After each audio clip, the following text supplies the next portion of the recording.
আমরা যখন মার্কেট থেকে একটা নতুন ফোন কিনে আনি, তখন কিন্তু কিছুদিন, ধরেন প্রথম 1 বছর আমাদের মোবাইলটা ভালো সার্ভিস দিতে থাকে।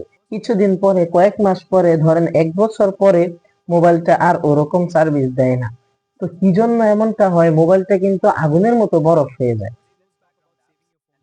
তো যাদের মোবাইলটা খুব বেশি গরম হয়ে যায়, সম্পূর্ণ ভিডিওটা দেখেন, সেটিংস গুলো করে নিন, নিয়মগুলো শিখে নিন। আজকের পর থেকে আপনার মোবাইলও থাকবে বরফের মতো ঠান্ডা। আমরা যখন একটা নতুন ফোন মার্কেট থেকে কিনি, তখন কিন্তু সিস্টেমের সাথে অনেকগুলো অ্যাপ্লিকেশন ফোনের মধ্যে থাকে, কিন্তু সময়ের প্রয়োজনে বিভিন্ন সময় আমরা বিভিন্ন third party application play store থেকে অথবা গুগল ক্রোম থেকে আমরা ডাউনলোড করে থাকি।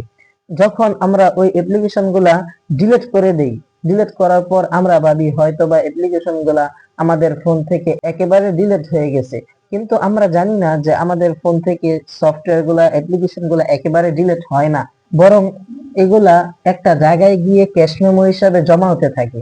তো কোথায় গিয়ে জমা হয় এবং কিভাবে এগুলো ডিলিট করে আপনার মোবাইলটাকে করে ফেলবেন নতুনের মতো সুপার ফাস্ট, আজকে আপনাদেরকে সেই নিয়মটা শিখাবো। ওই সফটওয়্যার গুলা ডিলিট করার জন্য আপনাকে চলে যেতে হবে আপনার ফোন থেকে গুগল প্লে স্টোরে। এই যে দেখেন গুগল প্লে স্টোর, এখানে আমি একটা ক্লিক করে দিলাম। এখানে ক্লিক করার পর এই যে দেখেন উপরে একটা আইকন আছে প্রোফাইল, এই প্রোফাইলের উপরে একটা ক্লিক করে দিবেন। এই প্রোফাইলে ক্লিক করার পর নিচে দেখেন একটা অপশন আছে ম্যানেজ অ্যাপস এন্ড ডিভাইস, এটার উপর, এটার উপরে একটা ক্লিক করে দিবেন। ক্লিক করার পর এখানে দেখেন আরেকটা অপশন আছে ম্যানেজ, এই ম্যানেজের মধ্যে একটা ক্লিক করে দিবেন।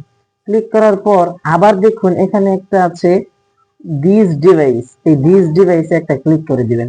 ক্লিক করার পর নিচে দেখুন আরেকটা অপশন আছে, এই যে নট ইনস্টেড, এই যে এখানে একটা ক্লিক করে দিবেন। এখানে ক্লিক করার পর এই যে দেখেন আপনার মোবাইলে যতগুলা অ্যাপ্লিকেশন আপনি শুরু থেকে এখন পর্যন্ত ডাউনলোড করে আবার ডিলিট করে দিয়েছেন, সবগুলো অ্যাপ্লিকেশন কিন্তু এখানে এসে জমা হয়েছে। এই যে দেখেন কত অ্যাপ্লিকেশন। আমি তো সেটিংসটা জানি, তাই আমি কিছুদিন পর পর এখান থেকে সবগুলা ডিলিট করি।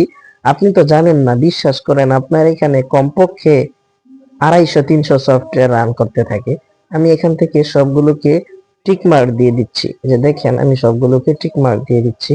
টিক মার্ক দেওয়ার পর আমি এখান থেকে আনইনস্টল করে দিব।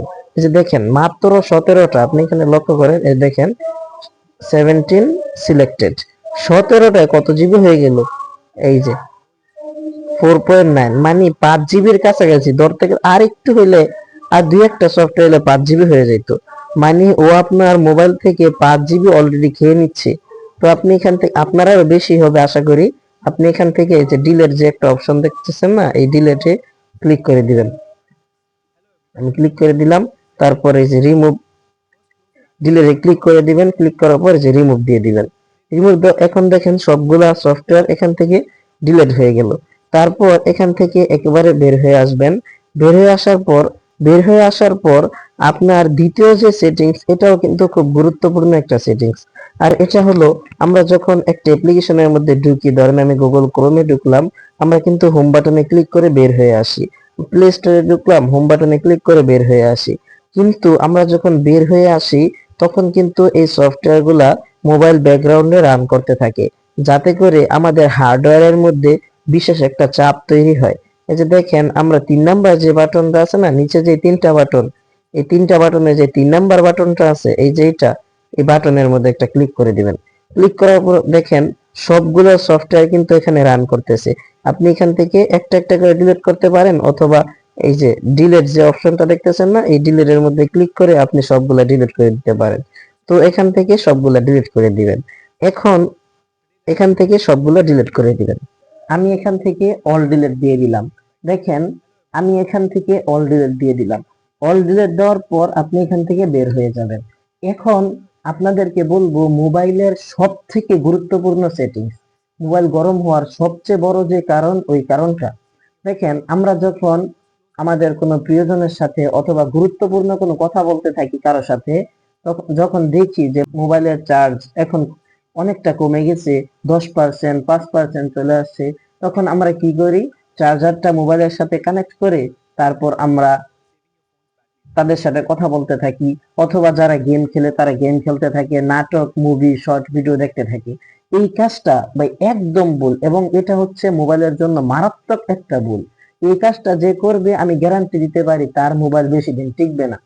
তো আপনার উচিত হলো কখনো মোবাইলটা চার্জে লাগিয়ে আপনি চালাবেন না।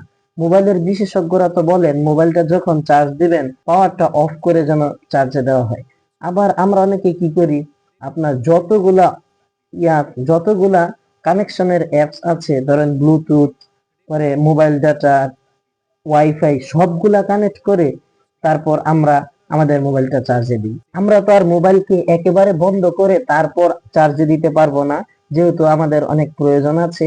তো আমাদের অবশ্যই উচিত যখন আমরা মোবাইলটাকে চার্জ দিব তখন ওয়াইফাই, ব্লুটুথ, পরে ইন্টারনেট কানেকশন, লোকেশন, এ ধরনের যত কানেক্টিভিটির যত ওয়ে আছে, যত মাধ্যম আছে, ব্লুটুথ বলেন, ওয়াইফাই বলেন, নেটওয়ার্ক কানেকশন বলেন, লোকেশন বলেন, যেগুলো আছে এগুলো সবকিছু অফ করে দেওয়া। এগুলো সবকিছু অফ করে দিলে কি হবে, আপনার মোবাইলটাও সুস্থ থাকবে, আপনিও সুস্থ থাকবেন। তো কথা আর বাড়াচ্ছি না, ভিডিওটা এখানেই শেষ করছি। কিন্তু শেষ করার পূর্বে একটা কথা বলে নিচ্ছি, আপনি যদি আমার এই সোলজন ইউটিউব চ্যানেলে নতুন হয়ে থাকেন তাহলে অবশ্যই চ্যানেলটি সাবস্ক্রাইব করে আমাদের সাথেই থাকবেন। দেখা হচ্ছে নতুন কোনো ভিডিওতে। ভালো থাকবেন, সুস্থ থাকবেন। আসসালামু আলাইকুম।